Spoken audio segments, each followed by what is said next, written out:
లేవు మరి అలా వాళ్ళకి యూరియా అయ్యవైగా నువ్వు కాగితం ఉంటేనే పాస్బుక్ ఉంటేనే యాప్ ఉంటేనే ఇస్తా అంటున్నావు.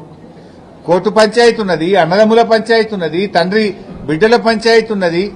సాగు భూమి మీద మోక మీద ఉండి సాగు చేస్తున్నారు కానీ కాగితం లేదు, సాదా బైనామా ఉన్నాయి.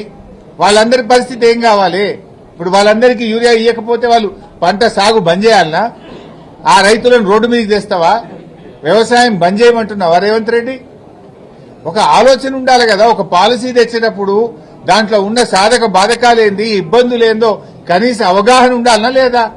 ఏది పడితే అదే తుగ్లక్ లెక్క ఒక కొత్త పాలసీ తెస్తే ఎంత ఇబ్బందులు పడాలి రైతులు. ఇవాళ చాలా ఇదొక తుగ్లక్ నిర్ణయం. దీని వెంటనే వెనక్కి తీసుకురావాలని చెప్పి మేము కోరుతా ఉన్నాం. ఆనాడు కేసీఆర్ పాలనలో కరెంటుకి ఇబ్బంది లేదు, యూరియాకి ఇబ్బంది లేదు, రైతు బంధుకు ఎదురు చూసే పరిస్థితి లేదు, పంట కొనడానికి ఇబ్బంది లేదు. ఇప్పుడు అన్ని బాధలే.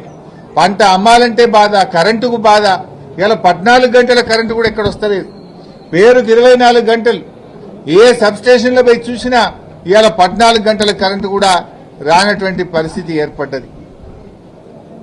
చాలా మంది రైతులకు అక్షరాస్యత లేదు. చదువుకోని రైతులు ఉంటారు, మహిళా రైతులు ఉంటారు, ఒంటరి రైతులు ఉంటారు, విడో ఫార్మర్స్ ఉంటారు. వాళ్ళ పరిస్థితి ఏంది? ఫోనే లేనోళ్ళు కూడా ఉంటారు కొంతమంది. ఫోన్ ఉన్నా స్మార్ట్ ఫోన్ ఉండదు రైతులకు. నువ్వు యాప్ల కథ పెట్టి ఏం ఇబ్బంది పెడుతున్నావు? ఇదివరకు కూడా ఈ పత్తికి అట్లే చేశారు, కపాస్ యాప్ అని ఆ బీజేపీ వాళ్ళు తెచ్చారు.